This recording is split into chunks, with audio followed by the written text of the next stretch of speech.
Demi, la vez pasada quedamos pendientes hablando de algo que es casi nuestro tema favorito compartido, ¿no? Sí, Y quizás uno de los más controversiales que presentamos. probablemente.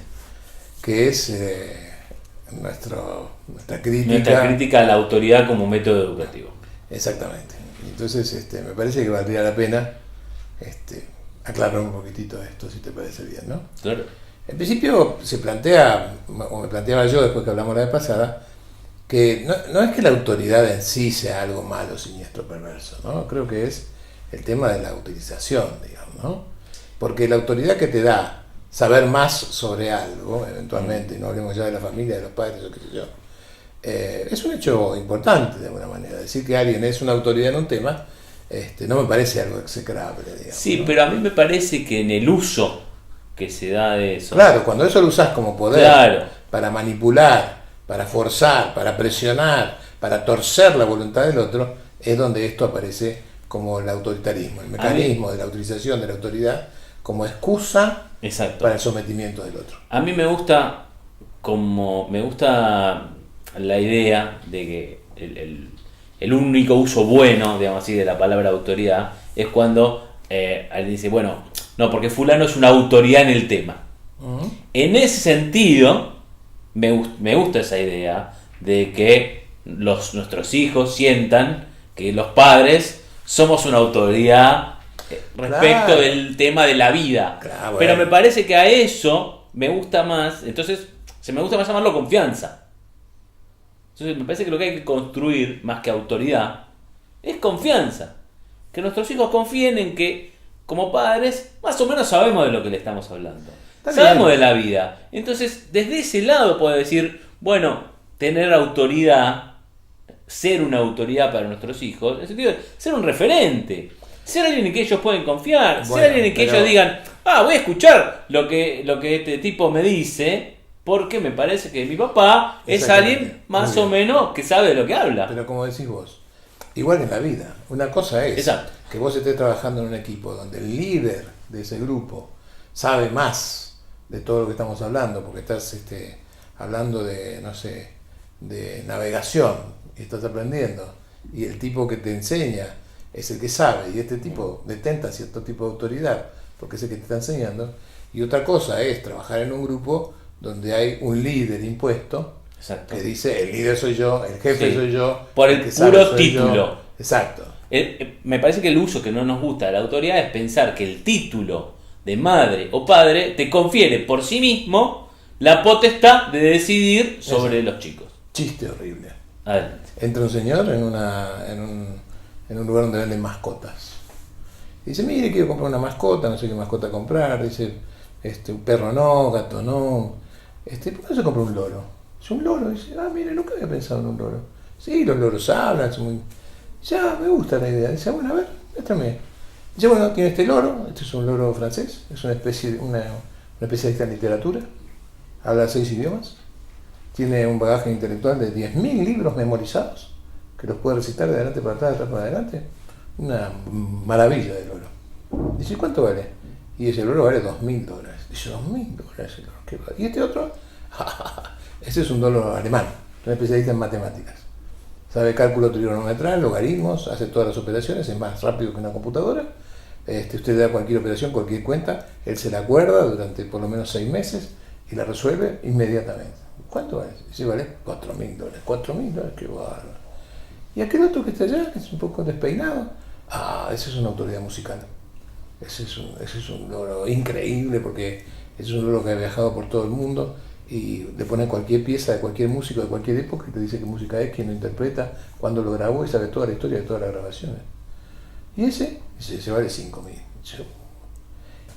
Y ese otro chiquitito que está allá, todo despeinadito, todo pachuchito que está ahí, ya, ese es un loro muy especial. La verdad que no sé de dónde viene ni cómo llegó, pero es nuestra estrella, ese vale $10.000. Y ya más caro que los otros, sí. ¿Y qué sabe hacer? Dice, mire, saber hacer parece que no sabe hacer nada, pero todo lo demás lo llaman jefe. Y a mí me parece que hay que entender que a veces el jefe no garantiza saber más, que a veces el jefe no significa ser una autoridad en la materia, Y que lamentablemente a veces, muchas veces, ser padre no significa tener la respuesta correcta siempre. No, pero me parece que significa tener que entender que hay que tomarse el trabajo de generar esa confianza, de volverse una autoridad en el tema de la vida. Bueno, digamos así. pero reconozcamos también una autoridad que sea capaz de decir no sé. Por supuesto, porque, bueno, en este sentido, por eso me gusta más llamarlo confianza. Generá confianza, olvídate de la autoridad. Vos tratá de que tus hijos confíen en que sos alguien a quien vale la pena escuchar. Sí. ¿Y eso cómo se hace? Bueno, ¿cómo se genera esa confianza? Me parece que hay varios mecanismos, pero básicamente, uno podría decir, se genera dando un buen ejemplo Uh-huh. y dando buenos consejos. Y yo agregaría, admitiendo que no sos un Superman, admitiendo que no sos un omnisciente, admitiendo que hay cosas que no sabés y cosas que no podés. Por supuesto, porque si no nos dejan de ser buenos consejos. Nuestro síndrome de Falúa, Sí, señor. ¿no? Cuando... Contá eso. Sí, claro. Cuando yo tenía... ¿Qué tenía? 8 o 9 años más o menos. Sí, habías empezado el colegio hacía 2 años, así que sí. Teníamos esta Tercer costumbre de...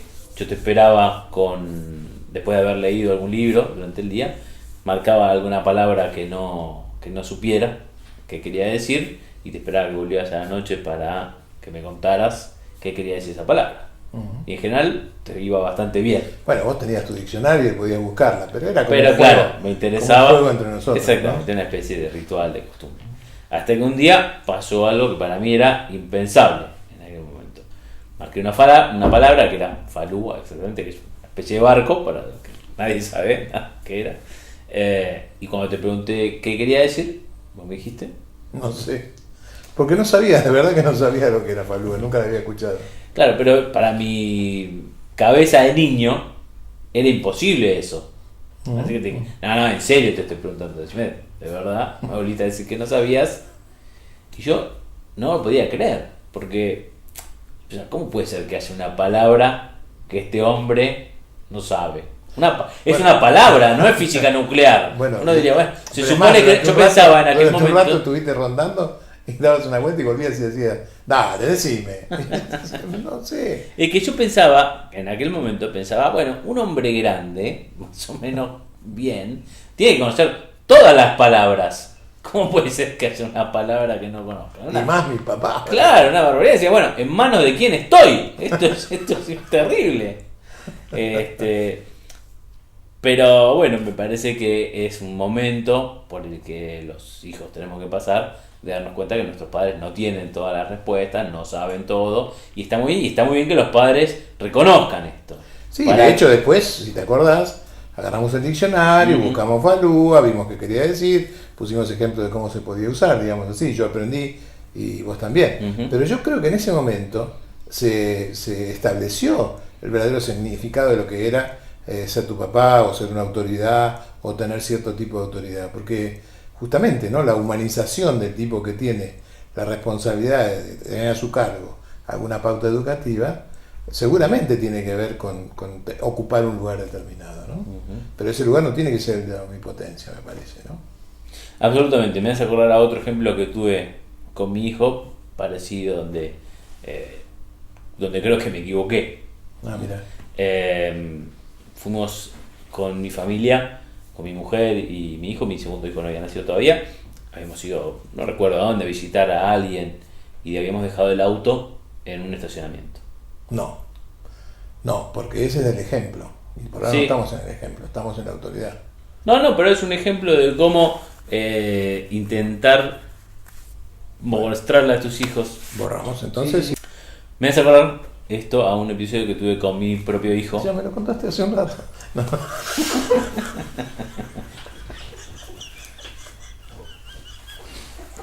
Perdón. Se me escapó de todo esto. Estaba indicando en el área. Vaciarla y gol.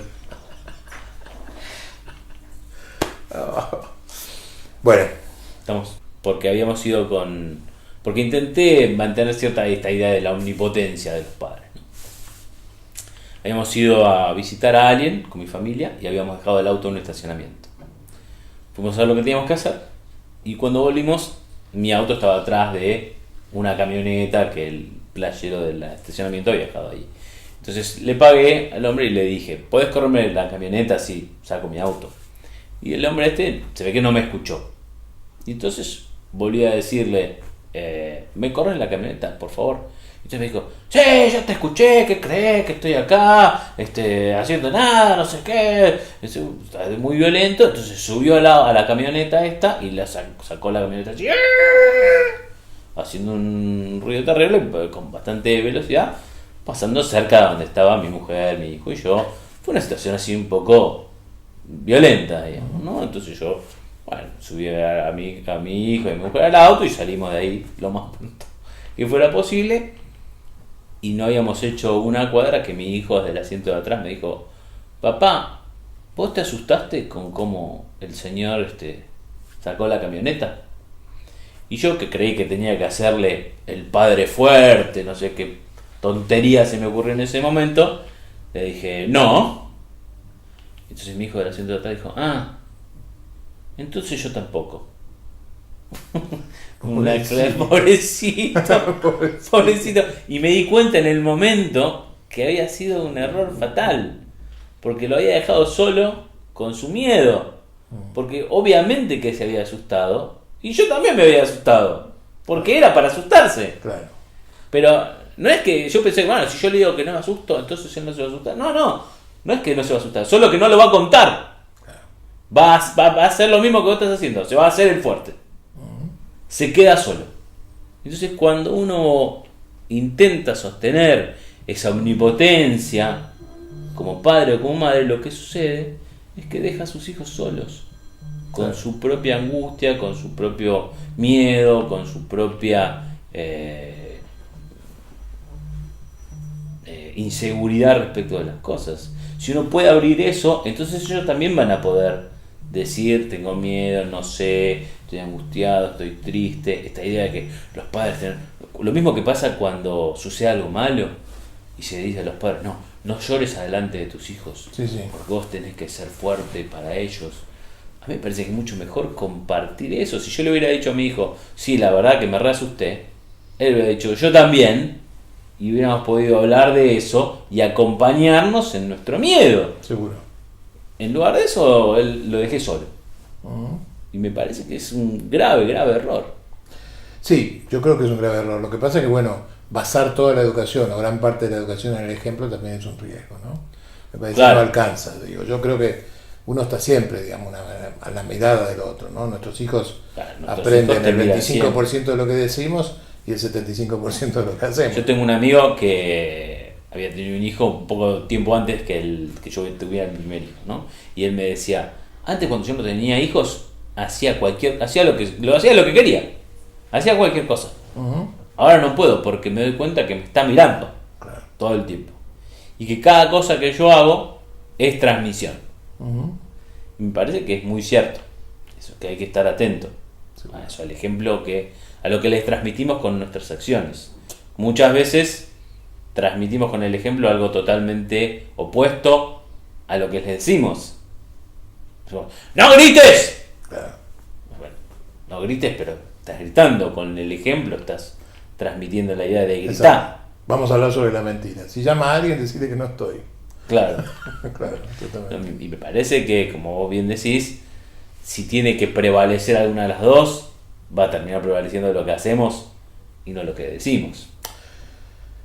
Cuenta el cuento que el padre había decidido ir a la granja de un vecino a robar algunas frutas de su terreno y llevó a su hijo pequeño que tenía 6 años. Y entonces le dijo, tú te quedas acá en el camino y yo voy a ir a buscar algunas frutas. Por favor avísame si alguien me ve porque tengo que salir corriendo, así que avísame, quédate acá. Bueno, entonces el padre saltó la cerca, se metió y cuando estaba a punto de agarrar algunas frutas, el hijo le dijo, papá. Dice, ¿qué pasa? ¿Alguien te ve? ¿Tú me dijiste? Bueno, está bien. Mira, sí, no ve a nadie. Dice, bueno, estate atento, vuelve a cruzar, vuelve a llegar y al poco rato dice, papá, otra vez te están viendo. Y entonces volvió y dijo, mira, sí. Dice, pero yo no veo a nadie. Dijo, ¿quién me ve? Yo te veo, papá. Yo te veo. Y creo que es esto mismo, ¿no? A veces no estamos tan conscientes de que nuestros hijos nos ven. Y esto no quiere decir que uno tenga que estar cambiando su actitud porque nuestros hijos nos ven, sino quiere decir que la autoridad no alcanza y el ejemplo tampoco. Tendremos que recurrir a otros mecanismos. Así es.